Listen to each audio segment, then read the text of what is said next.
你看，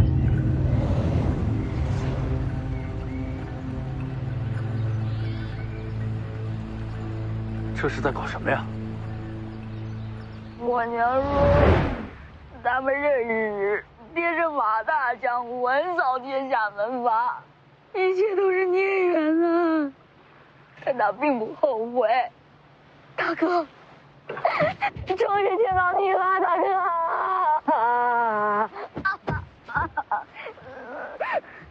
你说徐骁是你生父？我也不敢相信，找上大哥就是同回北凉，我可真像。之前怎么不问啊？之前我娘一直不愿我把我爹的身份告诉我。那现在怎么肯说了？重病不治，临终前才说的。人没了？这还传着呢。就刚过世？才来的。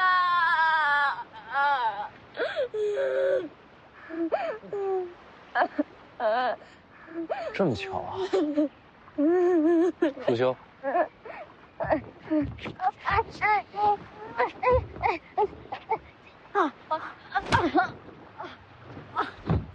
没有功夫。大哥要是不让我去北凉，我不去就是了。不用杀我。叫什么名字？龙宇轩。大哥叫我小虫就行。姓龙。跟我娘的姓。帮他收拾个房间吧。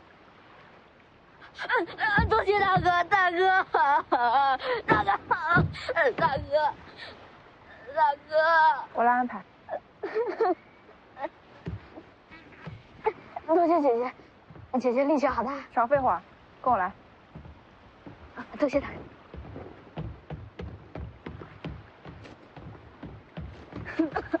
多谢大哥。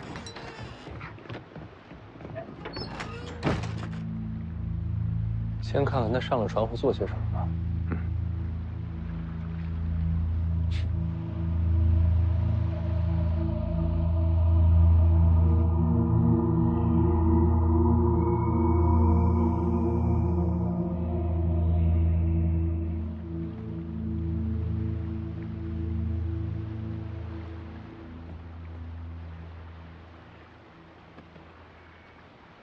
舒姐姐不仅武功好，人也好，还长得漂亮。我要是能拜姐姐为师，哪怕是做梦都要笑醒。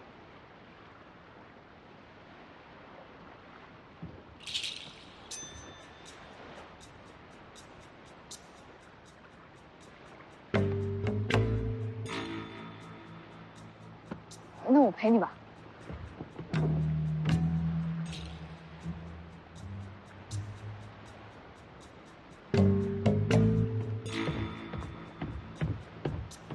星耀姐姐，风大，要不我替你拿枪？你把枪给我吧。不用了。那我陪你站会儿。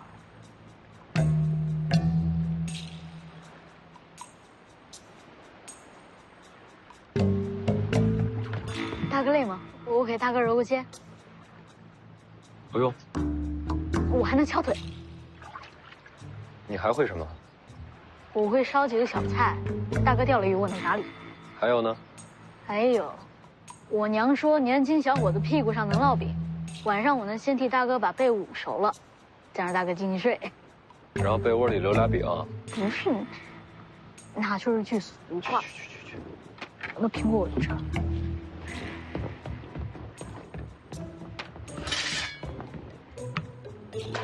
这小子爱聊天啊，这几天船上是个人都混熟了。您觉得他说的是真的吗？他怎么会知道你的船从哪过啊？前辈看得准啊，太巧了。那你还让他上船？把人留在身边，总比藏在暗处好。再看看吧。前辈，还有个事儿得麻烦你一下。你麻烦我还少吗？有什么事？马上到上阴学宫了，我想着其他人就不下船了，您得陪我走一趟。带军刺客？我二姐在，她眼里边我这江湖行怕是胡闹。你怕你二姐？不是我怕，全家都怕。您在边上估计能好点，好歹是个剑神，能给点面子。他在家打人啊？不是打人，是那种气场。对了，您见了他，千万别在他面前提二姐这俩字。为什么？他不喜欢，显得他被大姐比下去了。深沉有什么可比的？他这个人要强啊，连时光都要争一争。有了，烤了。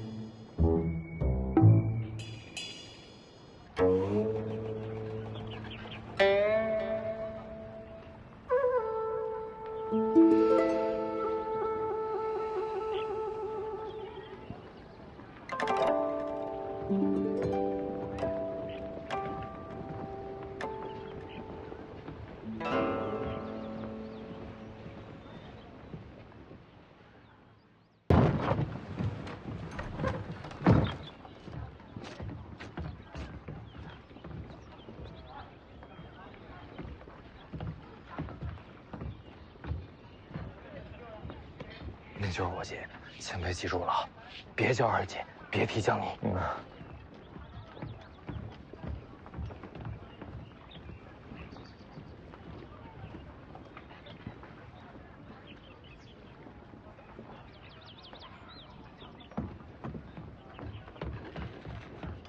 姐，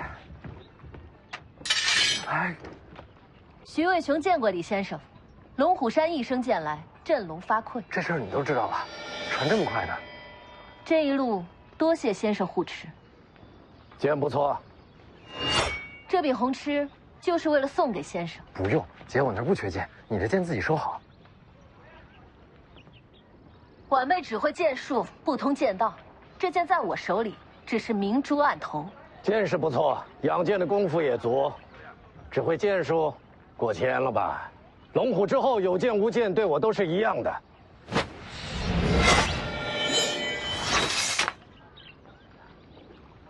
徐渭雄，你这个做二姐的也别试探我。我答应过徐骁，让这小子不缺胳膊不少腿的回北凉，就算在武帝城，这话也算。谢过李先生千金一诺。听说你欺负过江丫头？有这回事？瞧不上她？自古以来，婆媳姑嫂多不和，不见得那些婆婆嫂子都是恶人，无非是让女子记得自家夫君的好。家母走得早，这恶人只好我来当。这么说，你也觉得江丫头跟这小子能成一对？就他们俩，猪都能看得出。行，我本来打算替江丫头出气，你这么一说，我倒是没法动手了。不过话还是得说，徐渭雄，你资质不错，但还是比不过江丫头。听见了吧？这话跟你说呢。江宁剑道高低与我有什么关系？将来富冈不振的又不是我。你这丫头倒是有趣啊！徐骁有你们这些儿女，真是他的福气。我也是这么想的。姐，你怎么在这儿等我呀？知道我们要来？现在全天下谁不知道你的行踪？哪有那么招摇？有什么话，到我住处再谈。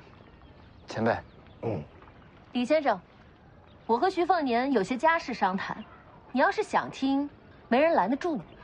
那我就不去了。你这就不去，还是别去了。走。哎，神符借我用用。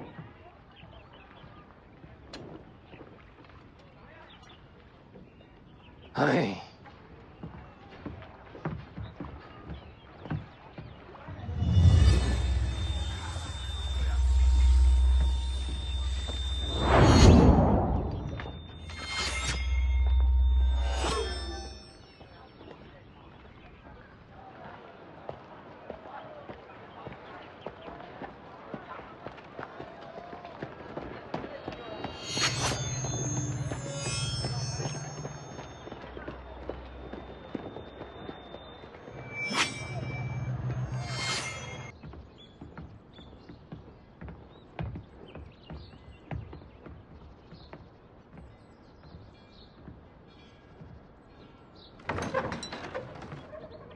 进来。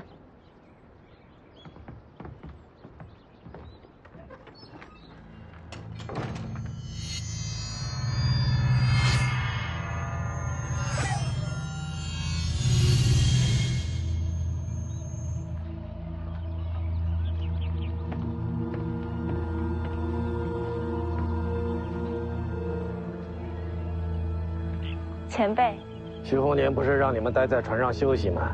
丰都绿袍还有传承飞的时间。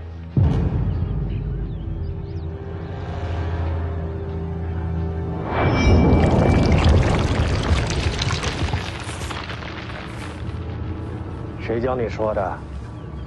有人想见您一面，人呢？就在屋后街道。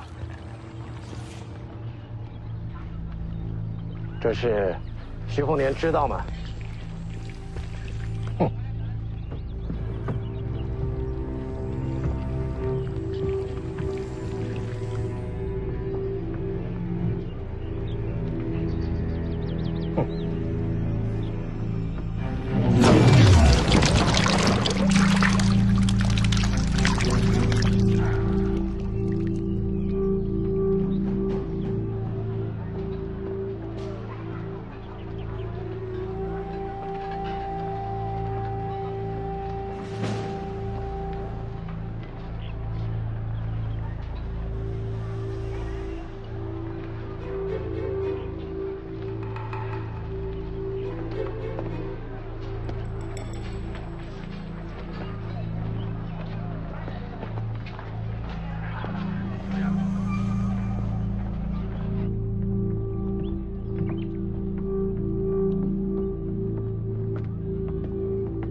李剑神大名如雷贯耳，今日得见，召开之幸。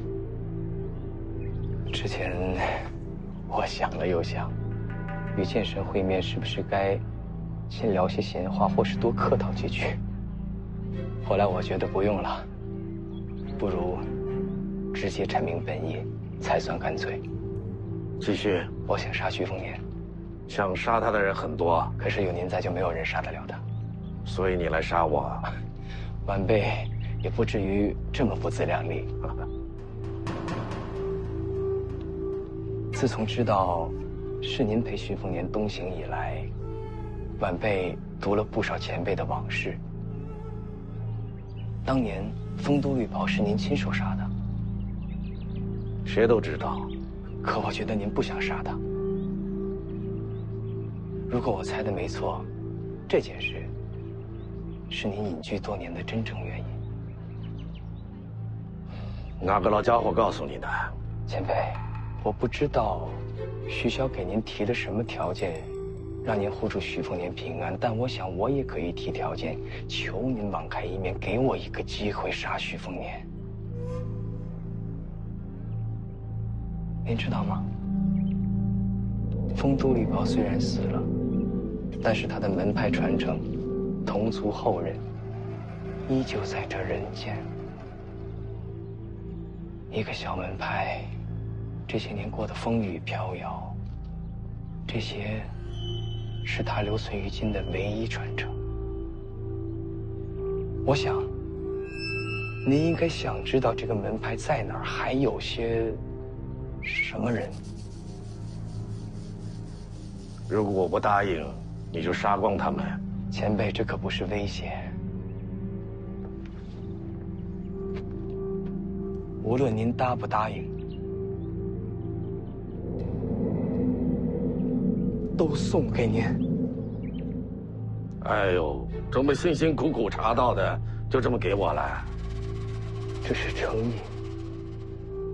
说起来，徐凤年与您非亲非故，徐骁能答应的，我能做到；徐骁做不到的，我愿意帮您做到。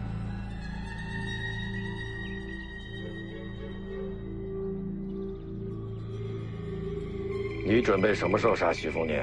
武帝城，就看您愿意给这个机会吗？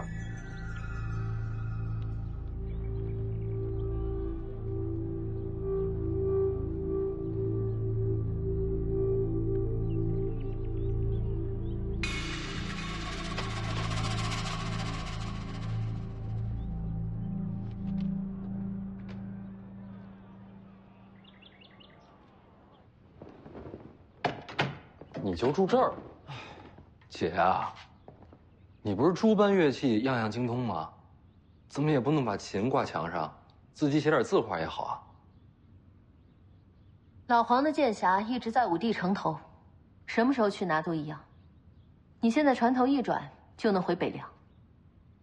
等得久了，我怕老黄心慌。他已经死了。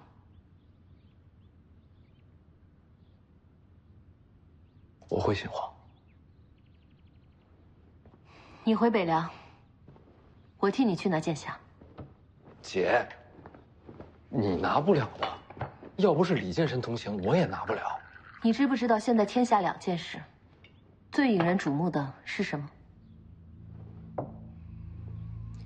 一个就是李淳罡再临武帝城，所有人都猜他要与王仙芝再决高下，报当年断剑之仇。前辈和王仙芝没仇，断剑的事他没放心上。这一战会发生吗？有可能。你知道这代表什么吗？代表或许是当时最强的两人一战。有传闻，邓太阿也在赶往武帝城。桃花剑神，王仙芝自称天下第二，从此人间便无第一。王仙芝、曹长青、邓太阿，这或许就是当时最强的三人。而如今李剑神重回陆地神仙之境，天下至强又多了一个选择。我肯定是支持李剑神的。邓太阿为什么赶往武帝城？观战。武学至终极之境，有飞升传闻。知道，据说龙虎山上任掌门齐玄真，最后就是飞升天界。飞升一事真假难辨，可以肯定的只有一点：如果李淳罡与王仙芝全力交手，或者能打开天门，出现飞升之机。所以邓太阿是想趁这个机会飞升天界，而那时候你偏偏也在武帝城。我挺喜欢人间的，没打算飞升。这三人若是混战，谁能保准你的性命？就算是李淳罡，到时候也未必顾得到你。这就像是战阵冲锋，而你就是途中蝼蚁，生死只在顷刻，性命全靠天意。就这样，你还是要去武帝城？我要去，道理我都懂。但是姐啊，就一个小问题，我不想成为徐骁那样的北凉王。心，不管是王仙芝也好，邓太阿也好，只要李剑神在，我不会有事的。如果早几年，我就直接把你绑回北凉。哎呀，哎，姐，你刚才说现在有两件事引天下注目，那另一件呢？当然是你家江泥和曹长青前往西蜀。天下都知道了。王都争斗，大乱将起。这大局终于到了这一步。你早有准备。不瞒你说，曹长青一行散布自家行踪，还是我求来的。徐凤年，你到底想做什么？当然是把事情闹大了。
这是皇宫大内，你是天子内侍，不必跪外臣。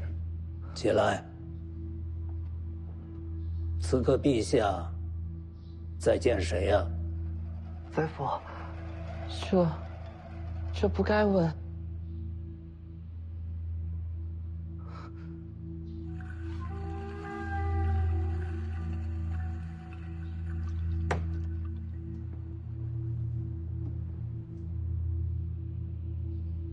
下去吧。是。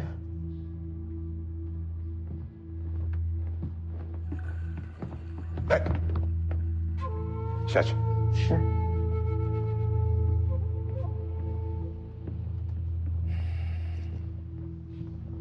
见过张宰辅。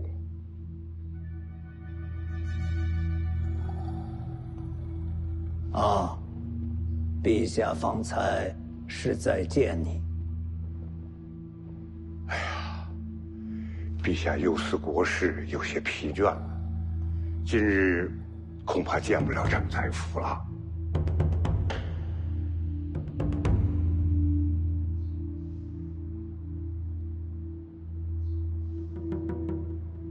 我的奏章，陛下看了吗？看了，看过了。那就该知道兹事体大，蜀地自古艰险，西楚余孽大多潜入蜀地，各具刀兵，虽说麻烦，却终是千界之计。可如今，曹长卿携西楚公主奔赴蜀地，就是要将这些人归于一处。据传，已有近10路叛贼与之接触，眼看就是大乱之局啊！宰辅说的对。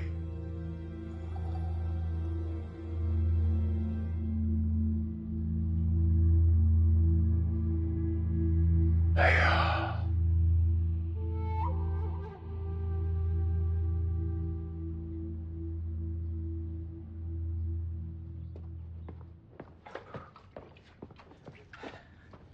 姐，给你洗头啊。从小就这招，头发沾水就不好打你了是吗？姐，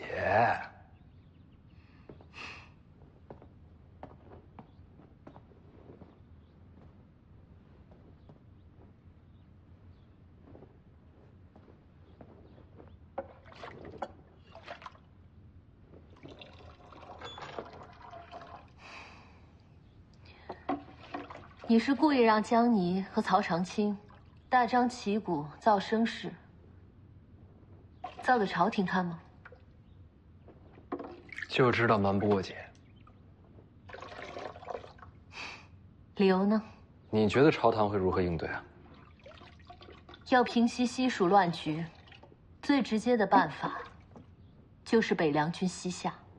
蜀地再乱，也挡不住北凉铁骑。可是这法子，朝堂绝不会用。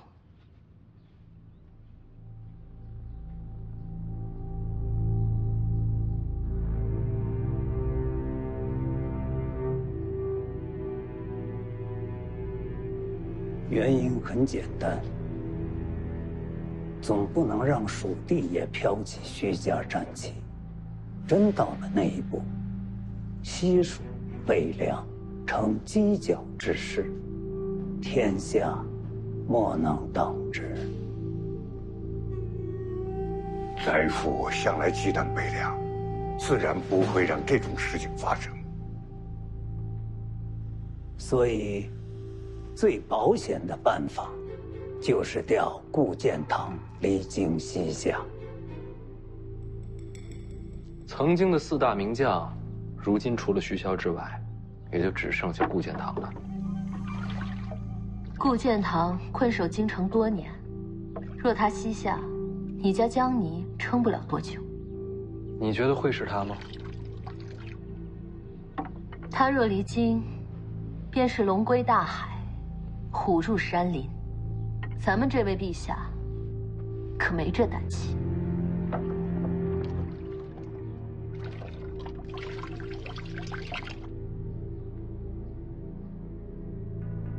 非常局势，当行非常事。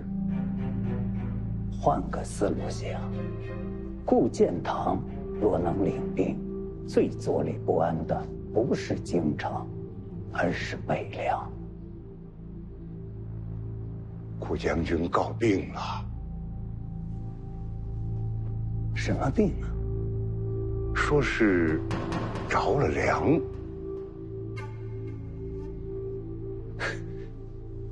着凉？哎呀，天下用到第一人也能着凉。哼，这种时候还想着自保。陛下怎么说？送了药，让他好好养病。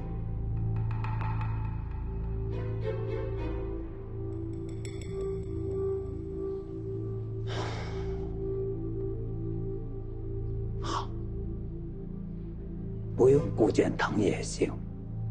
我那奏章里还有一人可用，若调此人，定能平定蜀地。更重要，以其人之才，或能动摇北凉格局。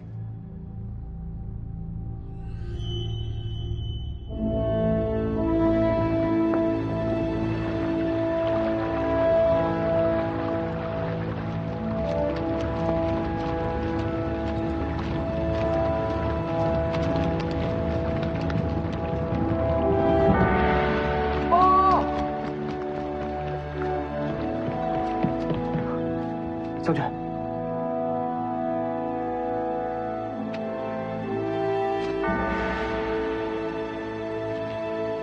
陈将军足下，西蜀叛乱寇边，余觉朝廷将派入蜀平息战乱，足下可请缨出征，余将于朝堂之上力荐足下，成为本朝第2个异姓王。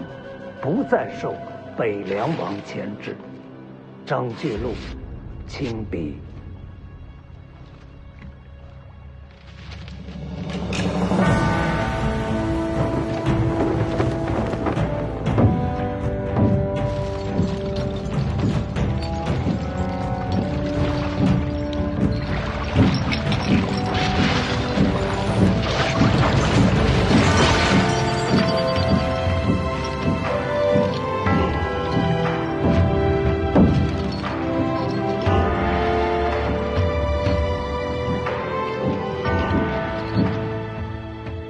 陈之豹，军威极盛，名望愈隆，实为北凉军中第2人。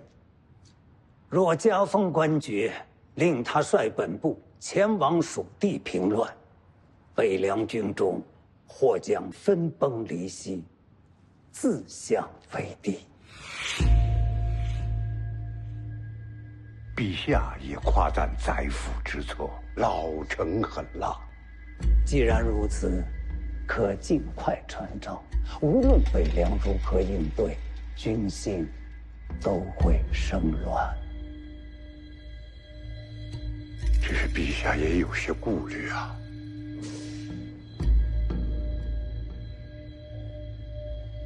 有什么顾虑？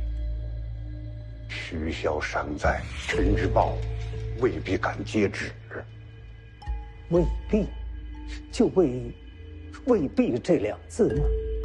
终究，陈之豹是徐骁的义子，此种争斗，父子都有，何况义子？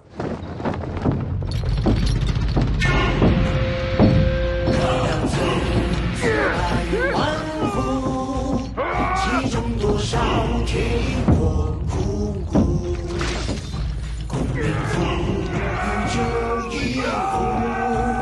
试问帝王将相系剖土，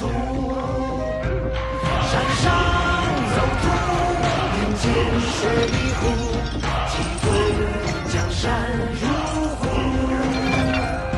珍珠石斛，血淋红炉，素手难料长空。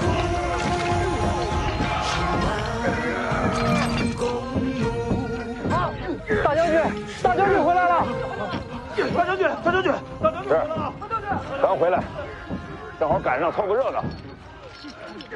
哎，你们这是哪一出啊？练兵。练兵？是。赤后营分队列入林，林中交战。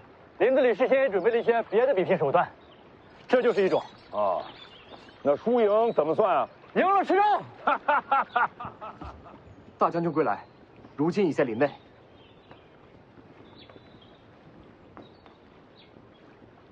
要不要去迎接大将军？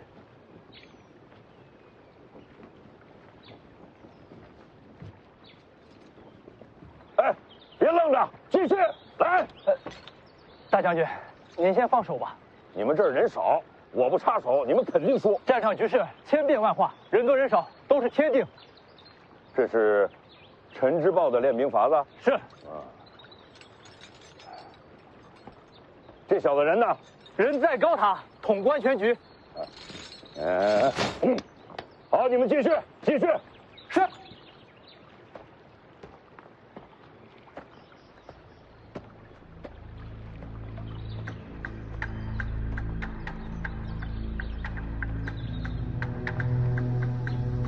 哼，站那么高干什么？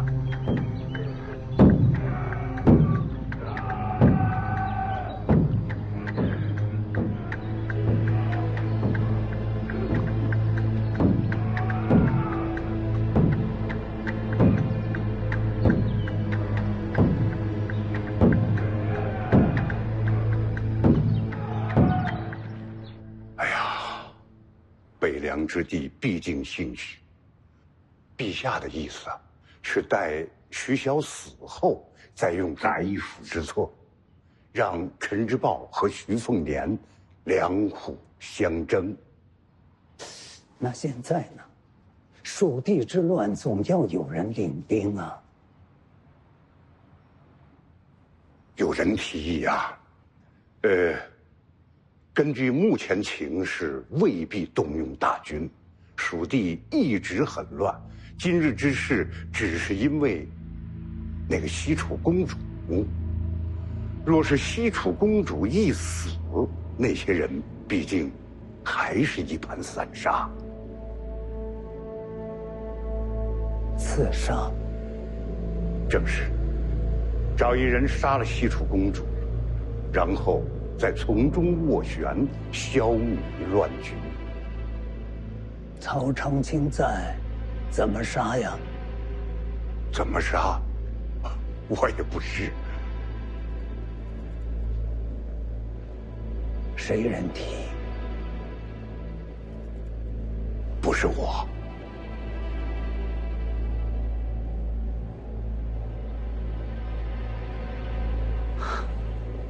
哼。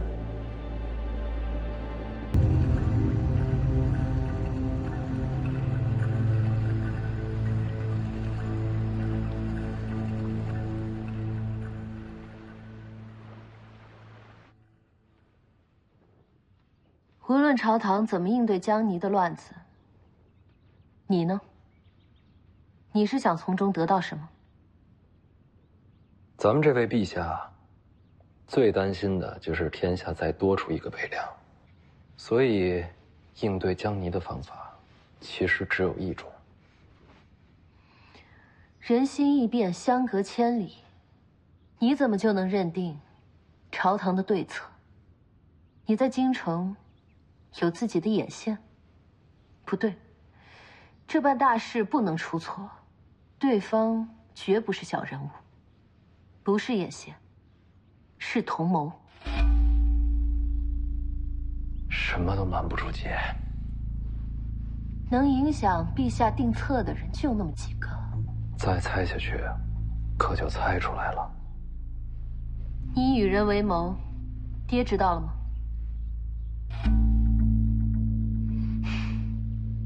他不知道，你连爹也瞒着。总有一些事儿想要自己亲手去做，所以去武帝城也是你的谋划之一。不是，去武帝城就是为了老黄。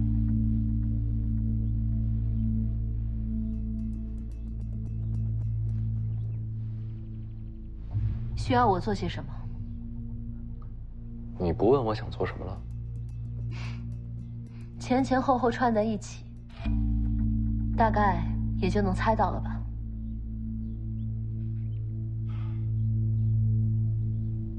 幸亏你是我姐呀。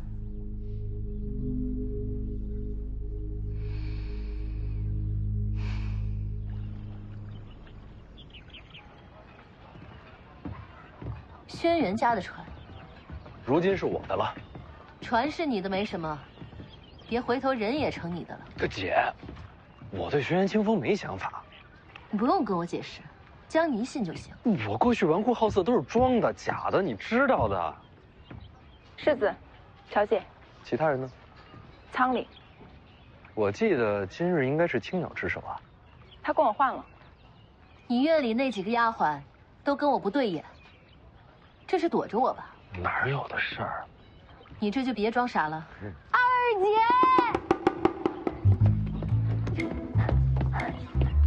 这又是谁？二姐，我是你素未谋面的弟弟啊！路上捡的，说徐小是他爹。终于见到二姐了，我又有家人了！啊！就送你到这儿了，一路小心。二姐救命！我不会游泳，大哥，大哥！菩萨，过来。二姐，二姐救命！大哥，大哥！大哥，救命！我不会游泳！大哥！这是做什么？路上捡的，一雄一雌，雄的叫金刚，给黄马尔了。这只是雌的，叫菩萨，送给你。要它有什么用？这学宫里满口仁义道德，一个人多无聊啊，有他陪着不冷清。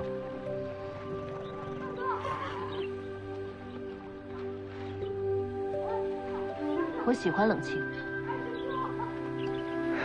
他喜欢你。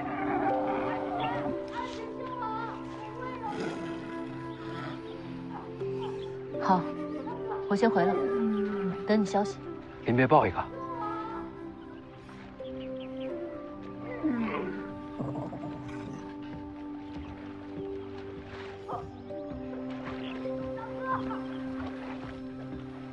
二姐，大哥，救我！船上没什么事吧？没有，就是李剑神下过船。现在呢？回来了。行，那就起航吧。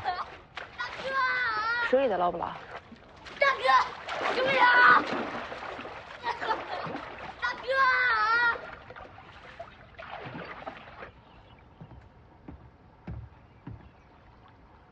为什么呢？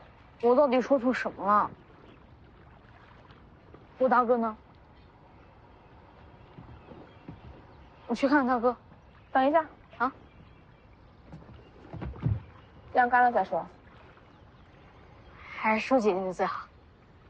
那你可看错人了，我坏着呢。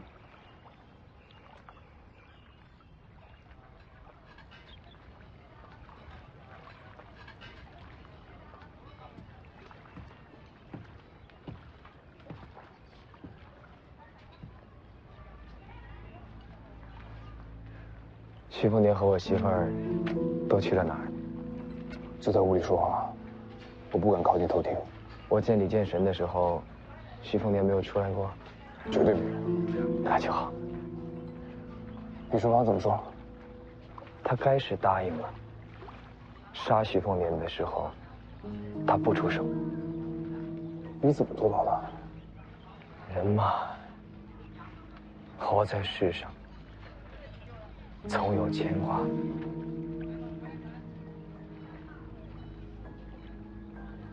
一代剑神答应的事情总不至于食言。他不出手，杀徐凤年就有了机会。哪里动手？还是武帝城。等到李成刚和王仙芝交锋时，我们再出手杀徐凤年。李书芳既然答应不出手，怎么还要等交手时机？武帝城有12五卢，都曾是输给过王仙芝的顶尖高手。如今，自愿留下来镇守武帝城。徐凤年上城头取剑匣，时而武奴必定会出手。到那时，徐凤年身边的护卫无暇他顾，便是出手的最佳时机。徐凤年取剑匣一事，怕是假象。这位世子还真敢惹怒魔先知吗？我觉得他会。一个纨绔，那是天下人看错他了。我觉得他跟我是一类人。哪一类？不甘命运，心有城府。走吧，去武帝城。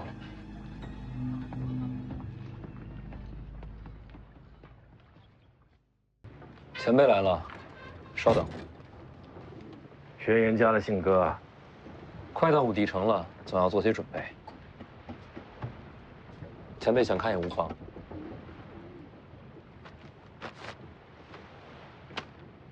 这是什么？绿袍的族人成立了小门派，有人想杀你，用这个换我不出手。您答应了？我没说话，他以为我答应了。还能这么做？毕竟我是江湖前辈，在江湖混久了，学的也就多了。江湖好险恶呀！绿袍前辈的族人和后辈，您不关心吗？我亏欠的是绿袍，仅此而已。他的族人又与我何干？那徐骁又给了您什么样的条件，让您答应送我去武帝城？当我无处可去的时候，徐骁造了听朝廷，让我能远离江湖，直面自保。这些年来，我把自己关在听朝廷下，寸步未离。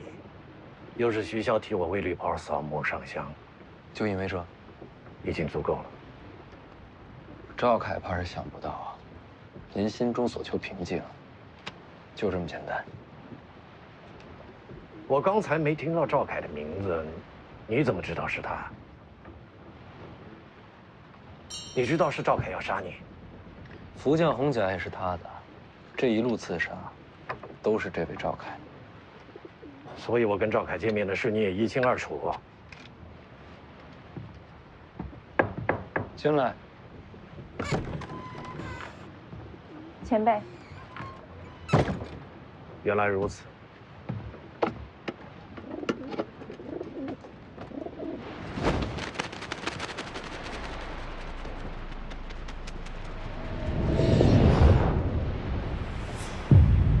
青瑶姐姐有鸽子，我看见了。咱们要不要烤了吃啊？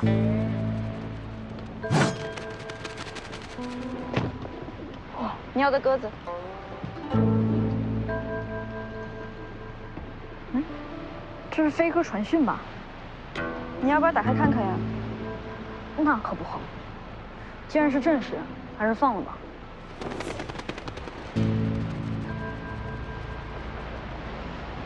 也不知道这是要飞去哪里。轩辕家的鸽子，你说能飞去哪？这江湖上的事儿，我不太清楚。走路小心点，别掉下船了。多谢青瑶姐姐关心。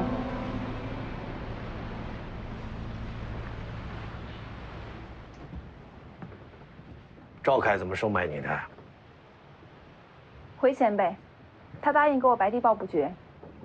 这不就是你想要的吗？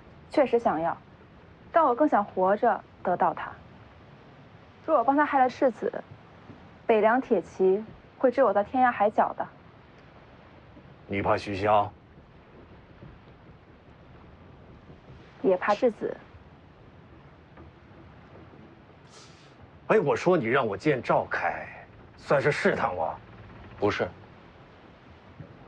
这一路走来，是我欠您的，您不欠我的。所以，无论您之后做什么决定，我都欣然接受。那我如果答应赵凯让他杀你呢？他要杀我，本就该我自己接着。还是那句话，您不欠我的。我也不是这个世界的中心，凭什么人人都帮我，人人都救我？还挺会说话的。肺腑之言。你先出去。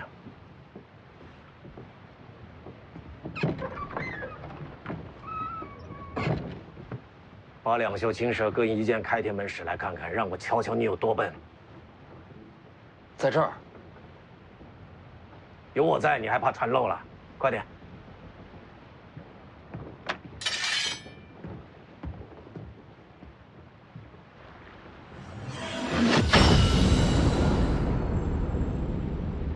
哎，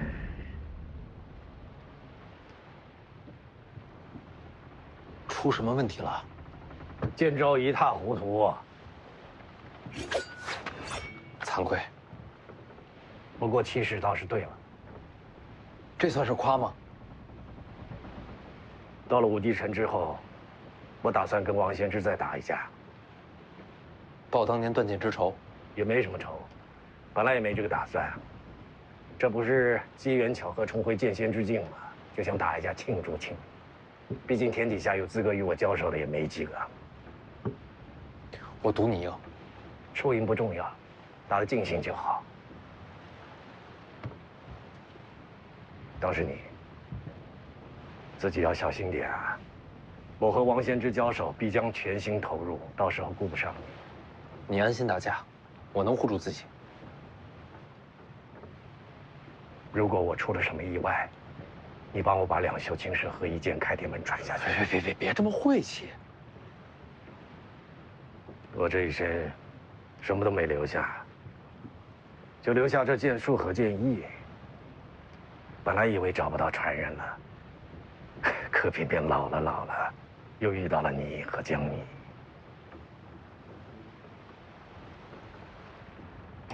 哎呀，算了，不说了，你就当我什么都没说啊。我这剑士传不传也不重要了。时光飞逝，等再过个10年100年的，我这破剑士谁会在乎？我来传剑。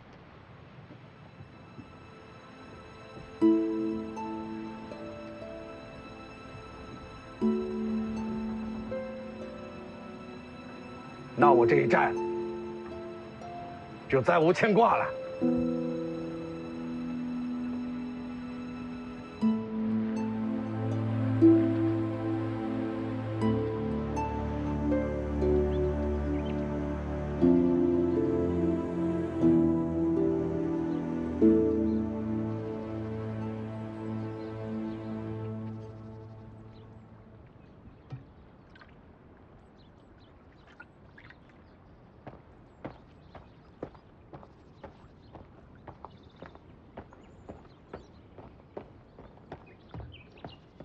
有信鸽归赵，哪来的？是北凉世子那艘船。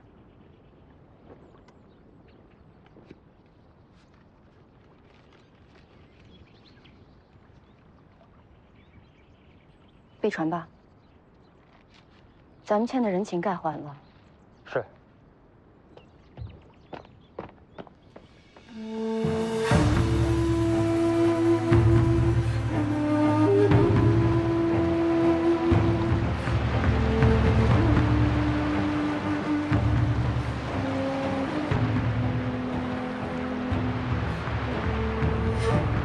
借江入海，这一路行程终于到了终点。是啊，这就是武帝城。那上面是什么？这是数10年来无数江湖高手登城求战，无人能战胜王献之。这城墙之上，便是败者留下的兵刃。老黄的剑匣就在这儿。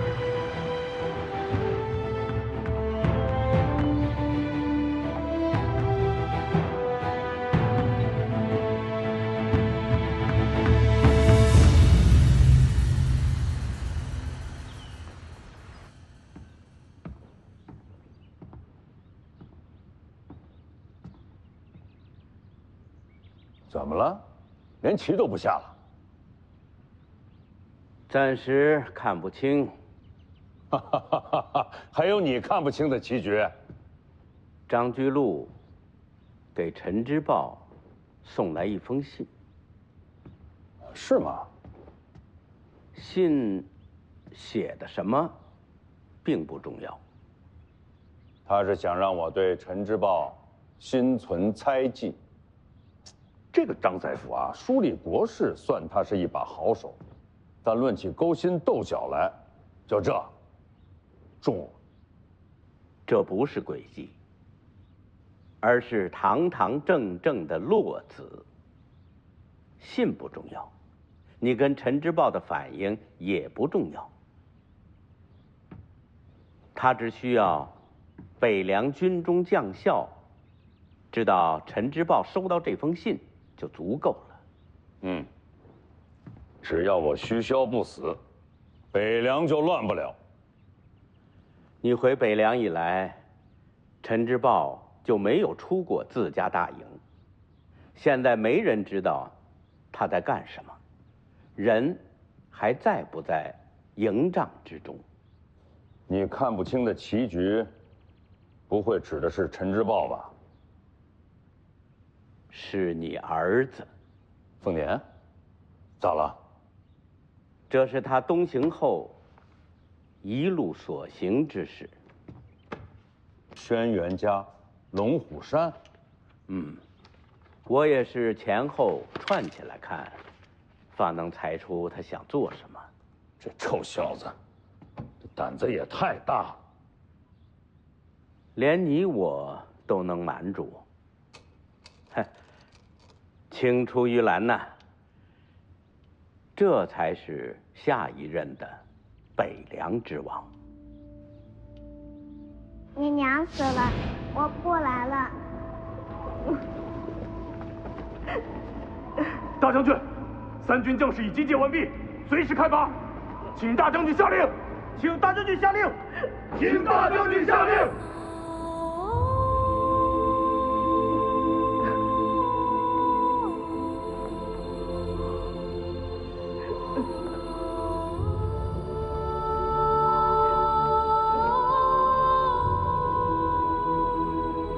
可是你还有爹，还有姐姐，还有弟弟，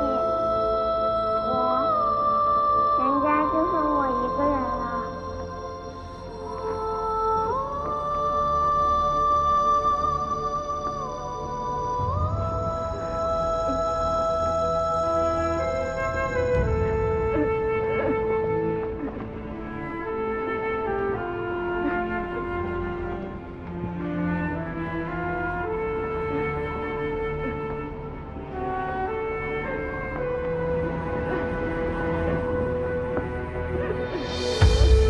谢家。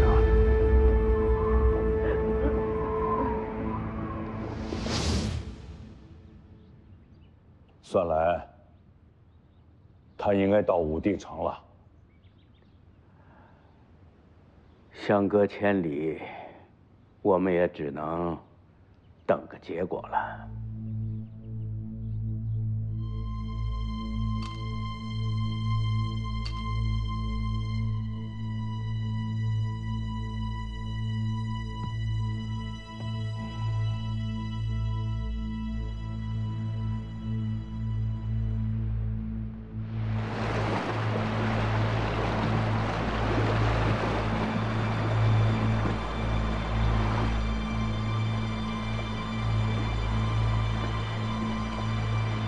下船后到月行津驿斩查，便能进城。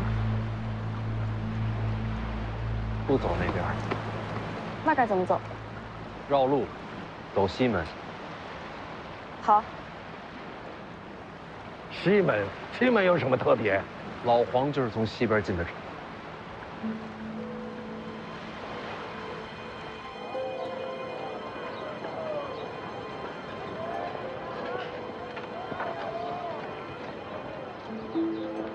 这城门无人把守吗？武帝城向来城门敞开，没有护城之军。王先知一人，便胜一军之力。您看这画眼熟吗？这画这字都熟。这不是去龙虎山那个小和尚吗？也来武帝城了。龙虎山怎么是这风格啊？他这么在城墙上乱涂乱画，武帝城的人也不擦了。王献之不在乎这些，这字儿。算了，不管他，咱们进城。世子，还是让凤子营跟着吧。凤子营进城，就真成了北凉宣战了。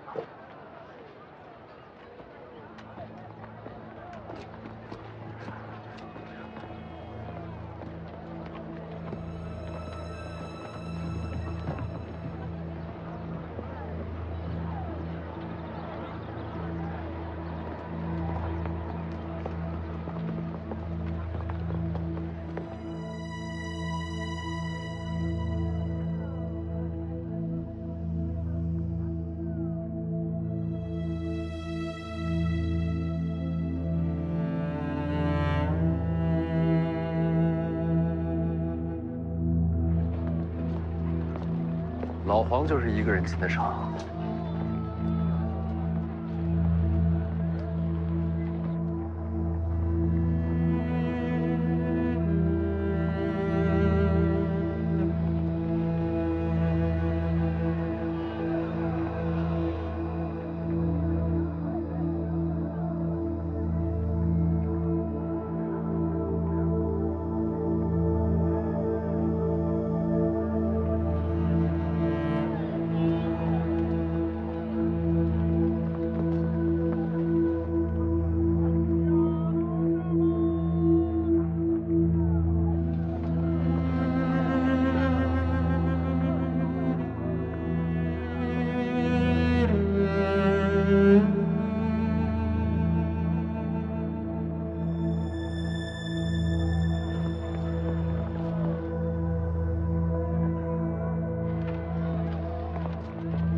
那边就是登上武帝城墙的路。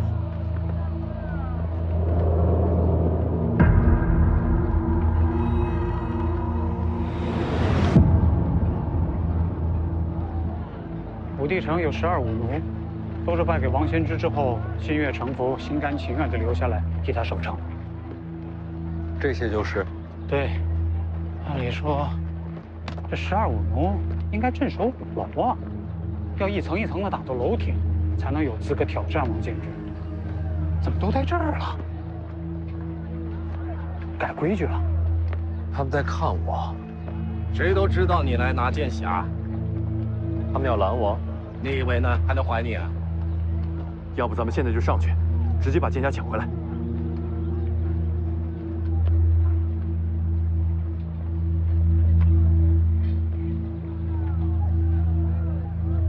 不急，先跟着老黄的脚步走。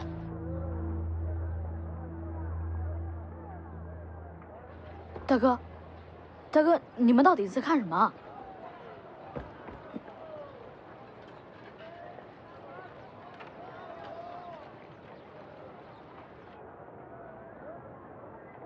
老黄跟王献之决战之前，在这儿喝了最后一碗酒。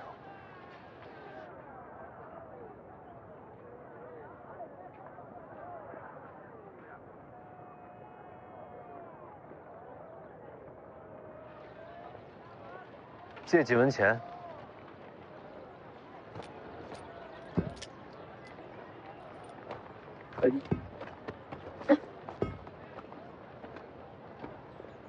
怎么了，魏爷爷？让世子自己去吧。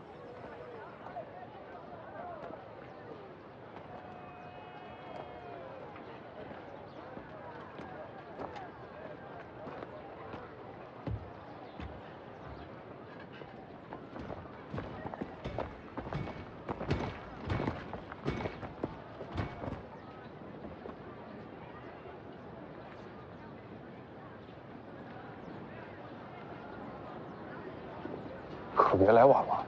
不会，李淳刚与王先之动手，不可能这么风平浪静。我们来的正好。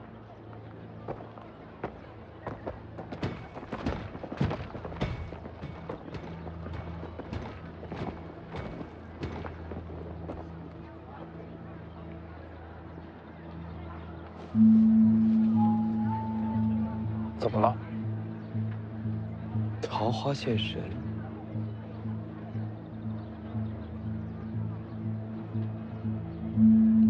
邓太阿。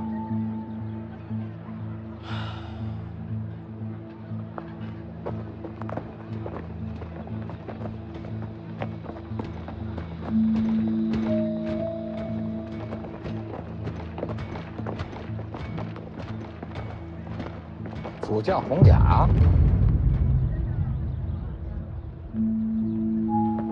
见过前辈。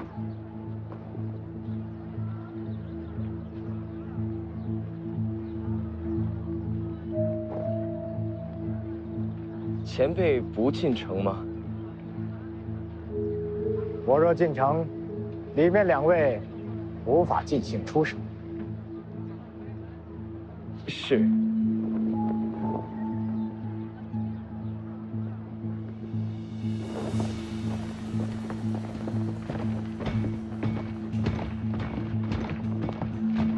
这位也来了，武帝城怕是要大乱。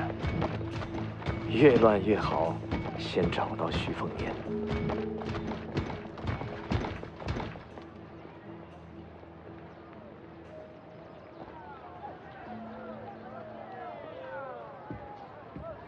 这位公子，要点什么？有酒吗？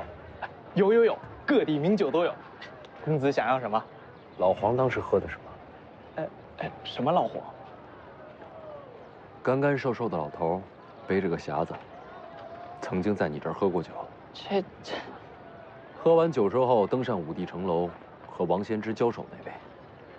献酒皇，一招见酒6千里，震惊天下那位是吧？那您可算是找对地方。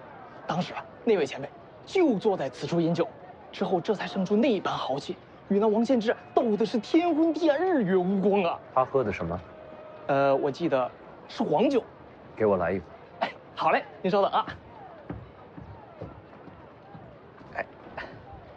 公子2个碗，谢谢。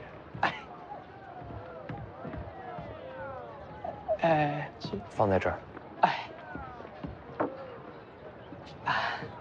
公子您看，要点什么下酒菜？他当时做了什么？他说我家酒好。还有呢？之后这就没什么了。再想想。我想想，要了2两黄酒，半斤卤肉，还有还有1碟花生米。他还做了什么？之后就坐在此处，一直望向北方，还频频举杯，好像是在敬酒。